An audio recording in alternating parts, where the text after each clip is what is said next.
Welcome! In front of me I have Samsung Galaxy Watch 8 and I'm gonna show you how to unpair this watch from the Android phone.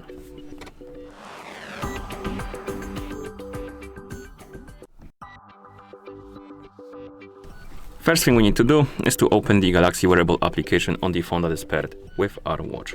So find the icon of the app and tap on it to open the application.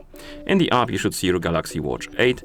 Now tap on this icon right here at the bottom of the screen to open the list of devices connected to your phone, and then tap on the More Options icon, tap on Remove Device, and then select your watch, tap on Remove All, tap on Remove, and the watch will disappear from this page. Now we can close the app, and just in case we can open the Bluetooth settings on our phone and check if the watch is right here on the list. It is not, so we can close the settings.